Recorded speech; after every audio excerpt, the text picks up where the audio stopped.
Praise the Lord. இயேசுவின் ரத்தம் ஜெயம். தினமும் இயேசு நிகழ்ச்சிக்கு உங்களை கர்த்தராகிய இயேசு கிறிஸ்துவின் நாமத்தில் வரவேற்கிறேன். செய்தியின் தலைப்பு: நிற்க வேண்டிய இடத்தில் நின்றால் கிடைக்க வேண்டியது தேடி வரும். ஆதார வசனம் 2 கொரிந்தியர் 7ஆம் அதிகாரம் 1 வசனம். இப்படிப்பட்ட வாக்கு தத்தங்கள் நமக்கு உண்டாயிருக்கிறபடியினால் பிரியமானவர்களே, மாமிசத்திலும் ஆவியிலும் உண்டான எல்லா அசூசையும் நீங்க நம்மை சுத்திகரித்து கொண்டு பரிசுத்தமாகுதலை தேவ பயத்தோடு பூரணப்படுத்த கடவோம். தெளிவு பெற்றவர்கள் இந்த வசனத்தை கேட்டவுடன் பயந்து கொள்ள வேண்டாம். இது நம்மை பற்றி சொல்லுகிறது. ஏராளமான வாக்குத்தத்தங்கள் உண்டு. அதை நிறைவேற்ற ஆண்டவர் ஆயத்தமாக நிற்கிறார்.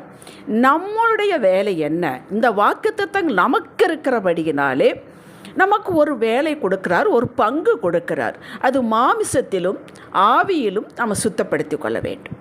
நம்மை ரட்சிக்கப்பட்டவுடன் பரலோகம் என்ன சொல்லி அழைக்கிறது? நீதிமான்கள், பரிசுத்தவான்கள். பாருங்கள், அவர்கள் நீதிமான்களாக பரிசுத்தவான்களாக நம்ம ஆக்கிவிட்டார். நாம் எதையும் செய்து ஆக முடியாது. ஆக்கினதுக்கப்புறம் வெண்வஸ்திரம் கொடுத்ததுக்கப்புறம், அப்பா மகளே மகளே, இது வெண்வஸ்திரத்தை அழுக்காக்கி விடாதே. நீ நீதிமான், நீ பரிசுத்தவான் தான், இதை காத்துக்கொள் என்கிறது. அவ்வளவுதான். இந்த பூமியிலே வாழும் பொழுது இது காத்துக்கொள்ள முடியாதபடி ஏராளமான தடைகள் வரும். அதில் தான் போராட்டம் இருக்கிறது. அதற்கு ஆவியானவர் உதவி செய்ய. வாழ்வே இவ்வளவுதான், போராட்டம்தான். போராட்டம் ஜெயிப்பதற்கு ஆவியானவர் கூடவே இருக்கிறார். தேவன் ஆவியாக இருக்கிறார். நாம் கர்த்தருக்குள் வளர வேண்டும். இதைத்தான் ஆவியானவர் இந்த காலங்களில் உணர்த்தி வருகிறார். இன்னும் அடிப்படை சத்தியங்களிலேயே நிலை கொண்டு இதே போதும் என்று இருந்துவிடக்கூடாது. இன்னும் நமக்கு அதிகாலையில் எழுப்பி ஆண்டவரை தேடு, வேதத்தை முறையாக வாசி, ஸ்தோத்திர பலி துதி பலி செலுத்திவிட்டு பின்பற்ற காரியங்களை கவனி, ஞாயிறு ஆராதனை தவறாமல் கலந்து கொள், விட்டுவிட வேண்டாம். புது நன்மை வாங்குவதில் தயக்கம் வேண்டாம். மற்றவர்களுக்காக நேரம் எடுத்து ஜெபி, தேசத்திற்காக ஜெபி, அவரவர் சபைக்காக ஜெபியுங்கள் என்று ஒருவர் சொல்லும்படியாக நினைப்பூட்டும்படியாக வைத்து கொள்ளக்கூடாது. அப்படி நினைப்பூட்டி கொண்டே இருந்தால் நமக்கு இது தேவை என்றால் நாம் இன்னும் வளரவில்லை என்றுதான் அர்த்தம். குழந்தைகளாகத்தான் இருக்கிறோம், ஆவிக்குரிய காரியங்கள் என்று பொருளாகும். இவைகளை நாம் கட்டாயம் செய்ய வேண்டும். அடிப்படை இவைகள். நான் பரிசுத்தர், ஆகையால் நீங்களும் பரிசுத்தராயிருங்கள் என்று கர்த்தர் சொல்லுகிறார், விரும்புகிறார். இது கட்டளையாக வைக்கிறார். 1 பேதுரு 1:16. பரிசுத்தம் இல்லாமல் தேவனை ஒருவரும் தரிசிக்க முடியாது. எபிரேயர் 12:14. தேவனை தரிசிப்பது எல்லாராலும் முடியும். இது பயந்துக்க வேண்டிய அவசியம் இல்லை. இதுக்கு இவ்வளவு % அத்தனை அப்படி ஏதும் கிடையாது. நான் வேறு பிரித்து எடுக்கப்பட்டவள், ரட்சிக்கப்பட்டவள். நீர் எனக்கு ஒரு பெயர் அடையாளம் கொடுத்திருக்கிறேன், நீதிமான், பரிசுத்தவன். நான் இதை காத்துக்கொள்வேன். அதுதான் முதல்ல அந்த விருப்பம் வேண்டும். நான் காத்துக்கொள்வேன். உலகத்தாரது நான் பிரிக்கப்பட்டவன். நான் இதை காத்துக்கொள்வேன். எப்படி காத்துக்கொள்வது? ஆவியானவர் தினமும் கிருபை கொடுத்து நமக்கு கற்றுக் கொடுக்கிறார். இது லெகுவு என்றால் லெகுவுதான், கடினம் என்றால் கடினம்தான். பரிசுத்தமுள்ளவர்களாக இருக்கவும் நாடுங்கள் என்கிறது வேதம். முதலில் விருப்பம் வேண்டுங்க.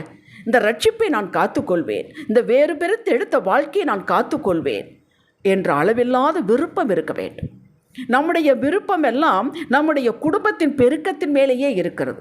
ஆவியக்குரிய காரியத்தில் முதல் விருப்பம் கொண்டு அதில் நிலை நின்று அதில் வளரும்போது மக்களே, நீங்கள் கேட்கவே வேண்டாம், எல்லாம் உங்களை தேடி வரும்.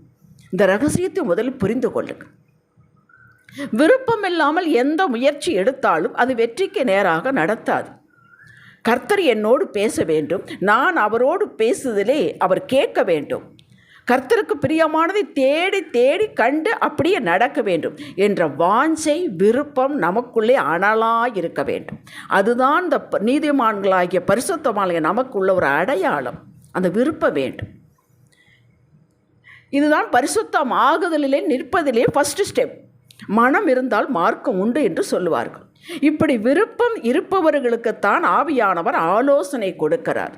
இதை செய், இதை செய்யாதே என்று. இதோடு காலைதோறும் புத்தம்பது கிருபை கொடுக்கிறார். செய் என்று அந்த செய்யின்னு சொல்ல வார்த்தைக்குள்ளேயே கிருபை இருக்கிறது, வல்லமை இருக்கிறது. நம்ம சும்மா தனியாக அவர் விட்டு விடவில்லை. பாவத்தை மேற்கொள்ள, தள்ளிவிட, ஸ்ட்ராங்காக நிற்க இந்த கிருபை போதுமானது. ஏன் பரிசுத்தமாக இருக்க வேண்டும்? பழைய ஏற்பாட்டு காலத்தில் ஆயிரக்கணக்கான வாக்குத்தத்தங்கள் உண்டு. புதிய ஏற்பட்ட காலத்தில் அப்படியாக நிறைய இல்லாவிட்டாலும் 3 காரியங்களுக்குள் இவைகள் யாவும் அடங்கி விடுகின்றன. இந்த அடக்கப்பட்ட அத்தனை ஆசீர்வாதங்களும் உங்களுக்கும் எனக்கும் தான். இதை நாம் முழுமையாக அடைந்து இங்கே நிறைவாக வாழ்ந்து சாட்சியுள்ள வாழ்க்கை வாழ்ந்து பரலோகம் செல்ல வேண்டும் என்பதே கர்த்தருக்கு விருப்பம். அதற்காகத்தானே வந்து மரித்து உயிர்த்து வந்தார். நம்ம ரட்சித்தவுடன் டபார் என்று பரலோகம் போவதற்கு தேவையில்லையே, இத்தனையும் பரிசுத்தமாகுதல் தேவையில்லையே. உடனடியாக அவரே அன்றே பரிசுத்தமாக்கி நம்மளை கூட்டிக் கொண்டு போயிருப்பார். இந்த பூமியில் சாட்சியாக வாழ வேண்டும். பரிசுத்தமாக இந்த பூமியிலே பரிசுத்தமாக இருக்க வேண்டும். நான் பிரித்தெடுக்கப்பட்டவென்ற வைராக்கியம் நமக்குள்ளே இருக்க வேண்டும். அதுக்கு 3 காரியங்கள் புதிய ஏற்பாட்டில். 1, தேவனுடைய வாக்குத்தத்தம் நமக்கு கொடுக்கப்பட்டாயிற்று. நான் மாம்சமான யாவர் மேலே ஆவியை ஊற்றுவேன் என்றார் யோவேல் 2:28. இது பெந்தகோஸ்தே நாளில் அப்போஸ்தலர் நாட்களில் அவருடைய அப்போஸ்தலர்கள் மீது இறங்கினவர், ஊற்ற ஆரம்பித்தவர். அப்போஸ்தலர் 2ஆம் அதிகாரம் 2, 3, 4 வசனங்களை பாருங்கள். இன்று வரை ஊற்றிக்கொண்டே இருக்கிறார். இது நின்று விடவே இல்லை. அதான் முதல். ஆவி தேவனுடைய வாக்குத்தத்தத்தை பெற்றுவிட்டோம். நாம் வேட்கையோடு கேட்ட மாத்திரத்தில் அது நிரப்பப்பட்டாகிவிட்டது. லூக்கா 11:13. 2வது, எபிரேயர் 4:1 படி அவருடைய இளைப்பாறுதல் பிரவேசிப்பதற்கு ஏதுவான வாக்குத்தத்தம் நமக்கு உண்டாயிருக்க. அவருடைய இளைப்பாறுதல் இங்கே பிரவேசிக்க வேண்டும். இளைப்பாறுதல் என்னும் பொழுது கஷ்டமில்லாமல் ஒரு நிழலில் வந்து அப்பாடான்னு உட்கார்றோம் இல்லையா? இதுவரையில் இந்த வெயிலில் கஷ்டங்கள் எல்லாம் அந்த பாரத்தை இறக்கி வைத்துட்டு உட்கார்றோம் இல்லையா? அதுதான் இளைப்பாறுதல். ஆண்டவர் சொல்கிறார், உனக்கு இளைப்பாறுதல் உலகத்தில் இல்லை, என்னுடைய சமூகத்தில் இருக்கிறது என்கிறார். அந்த இளைப்பாறுதல் நாம் பிரவேசிக்க வேண்டும். அதை நாம் ஏற்றுக்கொள்ள வேண்டும். அந்த ஆசீர்வாதத்துக்கு நம்ம தகுதியுள்ளவர்களாக மாற்றிக்கொள்ள வேண்டும். அதற்குத்தான் பிரித்தெடுத்த வாழ்க்கை பரிசுத்தமாகிக் கொள்ளுதல். அதை அடையாமல் ஒருவரு பின்வாங்கி போனவனாக காணப்படாதபடிக்கு பயந்திருக்க கடவோம் என்று வேதம் சொல்லுகிறது. நீங்கள் என்னிடத்தில் வராமல் தனியாக இருக்காதீர்கள், அப்படி அடைய முடியாதபடி இங்கே உலகத்தாரோடு கை கோர்க்காதீர்கள் என்கிறது வேதம். 3வது, நித்திய ஜீவனை சுதந்திரித்தல். 1 யோவான் 2:25. இந்த 3 வசனங்களுக்குள்ளும் நமக்கு இங்கே தேவையும் மறுமைக்கு தேவையான சகலம் அடைந்தாய்விற்ற. ஆவியாருடைய நிரப்புதல், 2வது அவருடைய சமூகத்தில் சகலமும் உண்டு, 3வது நித்திய ஜீவன். இது காலத்திற்கு காலம், சபைக்கு சபை, முதிர்ந்த விசுவாசி, குழந்தை விசுவாசி இதற்கு தகுந்தாற்போல் மாறுவதில்லை. இவைகள் யாவும் மறுமைக்குத்தான் என்று புரிதலில் அசால்ட்டாக இருந்து விடக்கூடாது. மறுமைக்கு ஆண்டவரோடு இருப்பவர்களை பூமியில் இங்கேயே காணலாம். நமக்கே தெரியும் நம்ம மறுமைக்கு போவோமா மாட்டோம், எதுக்கும் சந்தேகம் அவசியம் இல்லை. நம்முடைய உள்ளத்திற்கு தெரியும், ஆத்மாவுக்கு தெரியும். பணமோ அந்தஸ்தோ ஆரோக்கியம் சமாதானம் இதை வைத்துக்கொண்டு கணக்கு போடாதீர்கள். முதல் கொடுக்கப்பட்ட ஆவியானோர் நம்முள் வந்ததும் அவரது ஆரம்ப ஊழியமே நம்மை சுத்தப்படுத்துதல். ஏன் நான் தானே பரிசுத்தவான நீதிமான்களாகி ஆகிவிட்டோம். தினமும் உலகத்தில் தானே இருக்கிறோம். அதனால் தினமும் படுகிற அழுக்கையெல்லாம் உடம்பில் படுகிற அழுக்கு குளிக்கிறோம் அல்லவா? அதுபோல் இந்த ஆத்மாவை தினமும் சுத்தப்படுத்தி கொள்ள வேண்டும். சுத்தப்படுத்தி கொண்டு அவரோடு நிற்க வேண்டும். வேர் பிரிப்பது, அடுத்து விசுவாச நிலையில் வைக்கிறார். அதுதான் அவருடைய இளைப்பாறுதல் தங்குவது. அந்த விசுவாசத்தில் உறுதியாக இருக்க வேண்டும். வைராக்கிய வாஞ்சியை கொடுக்கிறார். நம்மை பிராக்டிஸ் பண்ண வைக்கிறார் விசுவாசத்தில். அவரோடு இணைந்து கொண்டுமானால் இது அவரே செய்கிறார். நமக்குள் எப்பொழுது கர்த்தருக்குள் மகிழ்ச்சியாக வைத்திருத்தல், அதுதான் இளைப்பாறுதலுக்கு அடையாளம். என்ன நடந்தாலும் சரி, எங்கள் அப்பா இருக்கிறார், பார்த்துக்கொள்வார். என்னுடைய சந்தோஷமாக இருப்பது மகிழ்ச்சி. அதுதான் பிலிப்பியர் 4:4 சொல்லப்பட்டிருக்கிறது. கர்த்தருக்குள் எப்பொழுது சந்தோஷமாக இருங்கள். அப்படி நீங்கள் இருந்தீர்கள் என்றால் நீங்கள் அவருடைய இளைப்பாறுதல் இருக்கிறீர்கள் என்பதாகும். இந்த 2ம் இருக்கும் இடத்தில் அந்த நபரில் நித்திய ஜீவன் உண்டு. இதற்கு வேறு ஒரு சாட்சி வேண்டுவதில்லை. மறுமையில் நித்திய ஜீவன் பெற்று தேவ இளைப்பாறுதல் தங்கி இருப்பதற்கு பூமியிலே ஆயத்தம். பூமியிலே முன் ருசி. இங்கே நாம் ருசிக்கிறோம். ஆரோக்கியத்தோடு சுகத்தோடு வளத்தோடு எல்லாம் நிறைவு பெற்று வாழ்வதுதான் ஆண்டவருக்கு பிரியம். இங்கே நீங்கள் கஷ்டப்பட்டு நோயோடு இருந்து வேதனைப்பட்டு இழுத்துக்கோ பறிச்சுக்கோன்னு வாழ்ந்துக்கிட்டு சாப்பாட்டுக்கு எல்லாம் கஷ்டப்பட்டு இருக்கிறது அது அல்ல. அப்படி இருந்தால் பரலோகம் போடுவது தவறான கருத்து. இங்கே வாழ வேண்டும், வளமையாக கொழுமையாகும். இம்மைக்கு மறுமைக்கு வேண்டிய சகலத்தை சம்பூர்ணமாய் கொடுக்கிறேன் என்று தான் 2 பேதுரு 1:3 சொல்லுகிறது. வார்த்தை சொல்கிறது இம்மைக்கு, இங்கே ஜீவனத்துக்கு வேண்டுகிறது. இங்கே அந்த வாழ்வை வாழ்ந்து காட்டுவது. இதற்குத்தான் பரிசுத்த ஆவியானுடைய அபிஷேகம். எதற்காக அபிஷேகம் கொடுக்கப்படுது? இங்கே வாழ வேண்டும். இது நம்முடைய பங்கு 100% அவசியம். அதற்குத்தான் இந்த வார்த்தைகள் கொடுத்து தினமும் நமக்கு சொல்லிக் கொடுக்கிறார். இங்கே தரித்திரர்களாக இழுத்துக்கோ பறிச்சுக்கோ என்று இருப்பது இல்லை. நோயோடு வியாதியோடு இருப்பது இல்லை. சகலத்தையும் பெற்று சம்பூரணமாய் வாழுங்கள் கொடுக்கிறேன் என்கிறார். இதற்கு முன்னோடிதான் நம்மை நாமே சுத்திகரித்துக் கொள்ளுதல். மாமிசத்திலும் ஆவியிலும் உண்டான எல்லா அசூசியும் முற்றிலும் நீங்க வேண்டும்.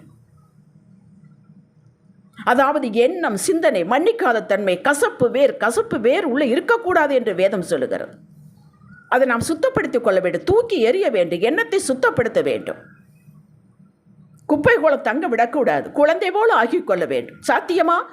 100% சாத்தியமே. ஆவியானவருடைய இணைந்து கொண்டால். ஆவியில் எளிமையுள்ளவர்கள் பாக்கியவான்கள், பரலோக ராஜ்யம் அவர்களுடையது. அது என்ன ஆவியில் எளிமை? அவரையே முற்று சார்ந்து கொள்வது. ஒரு குழந்தை பெற்றோர்களை முற்றிலும் சார்ந்து கொள்கிறது. அதுபோல முற்றிலும் அவரை நாம் சார்ந்து கொள்வது, தஞ்சமாக கொள்வது, இது ஆவியில் எளிமை. மாமிசத்தில் சுத்தம். இது நம்முடைய அவயவங்க உறுப்பெல்லாம் தீமை செய்யக்கூடாது. கைகள், கால்கள், கண்ணு எது தீமை செய்யக்கூடாது. அது சிந்தனையில் இருந்தால் அதுக்கு சரீரத்தின் மூலமாக வெளிப்படும். சிந்தனையை சுத்தப்படுத்த வேண்டும். மற்றவர்களை அவமதிப்பது பாவம் என்று வேதம் சொல்லுகிறது. நம்ம பாவத்தில் நாம் நினைத்துக் கொள்கிறோம். விபச்சாரம் செய்வது, திருடுதல், கொள்ளுதல், அழித்தல், அது என்று நினைக்கிறோம். பாவத்தில் பெரிய பாவம், சின்ன பாவம் என்றெல்லாம் கிடையாது. சவுல், தாவீது 2 பேரை எடுத்துக்கொள்ளுங்கள். சவுல் தான் முதலில் ஒரு பென்யமீன் சின்ன கோத்திரத்திலிருந்து முதலாவதாக ஆண்டவர் அவனை அபிஷேகம் பண்ணினார். சாமுவேல் தீர்க்கதரிசியின் மூலமாக 2 பேருக்கும் சாமுவேல் தீர்க்கதரிசி அபிஷேகம் கொடுத்தார். ராஜாவானான் சவுல். ராஜாவான உடனே அவன் முதலில் நன்றாகத்தான் இருந்தான். ராஜாவாகி கொஞ்சம் அவனுக்கு எல்லாரும் போற்ற எல்லாம் பதவி மோகம் சொல்கிறார்கள் அல்லவா, அது வந்து விட்டது. மக்களை, மன்னவனை விட்டு, கடவுளை விட்டு, கர்த்தரை விட்டு மக்களை பிரியப்படுத்த ஆரம்பித்து விட்டான். ட்ராக் மாறி போய்விட்டான். இதுதாங்க பரிசுத்தத்திட்டு விலகுதுங்கிறது, வேறொன்றும் இல்லை. தாவீதுக்கு அபிஷேகம் பண்ணப்பட்டவன் தான். அவன் இறுக பிடித்து கொண்டு, ஒன்று நன்றாக புரிந்து கொள்ளுங்கள். கர்த்தருடைய கட்டளையை கை கொண்டு ஆவியான சொற்படி நடக்கும்போது அளவுக்கு அதிகமான ஆசீர்வாதங்கள், ஆனால் பாடுகளும் அத்தனை உண்டு. ஏன்னா அதில் நிற்கிறதுக்கு பலன் வேண்டும். அவ்வளோ சோதனைகள் உண்டு. தாவீது சகித்தான், ஏற்றுக்கொண்டான். சமஸ்த இஸ்ரவேலுக்கு ராஜாவாகவில்லையா? யோசித்துப்பார். இளையகுமாரன் லூக்கா 15ஆம் அதிகாரத்தில் வருகிறார். நீங்கள் படித்திருப்பீர்கள். இளையகுமாரன் எல்லா சொத்தையும் வாங்கி கொண்டு போய் அவனை இஷ்டப்படிக்கு செலவழித்தான். எல்லாம் தீர்ந்து போய்விட்டது.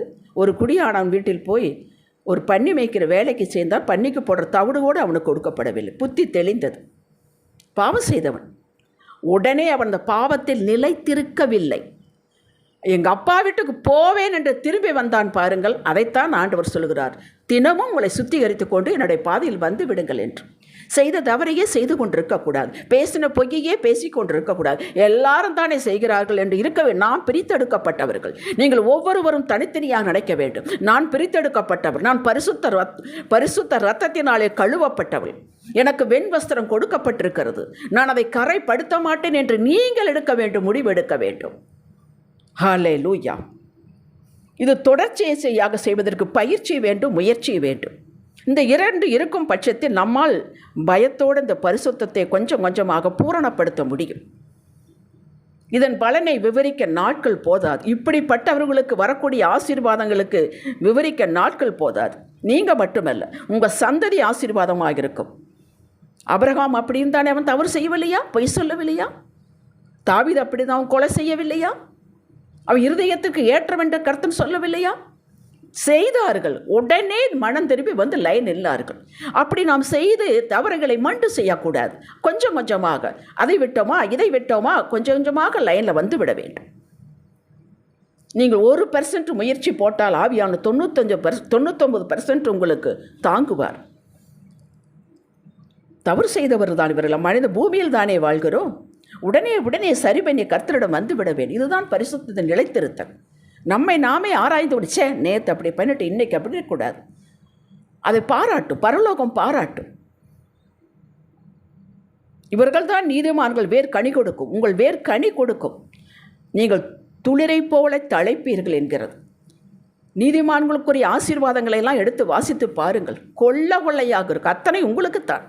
ஜெபிக்கலாம். தகப்பனே, நித்தம் ஆவியானவர் ஆலோசனை பெற்று சரி செய்து கொண்டு ஒரு அடியாக முன் வைத்து சிந்தையிலும் மாமிசத்திலும் பாவம் செய்யாதபடிக்கு ஜாக்கிரதையோடு இருந்து உங்களை மகிழ்விப்போம், மகிமைப்படுத்துவோம், உங்களிடம் கிட்டி சேருவோம், உங்களுடைய இளைப்பாறுதல் பிரவேசிப்போம்.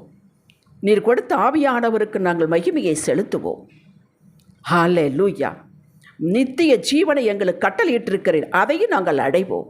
நீர் கொடுத்த அத்தனையும் அடைந்தது பூமியிலே சாட்சியாக வாழ்ந்து பரம் வருவோம்.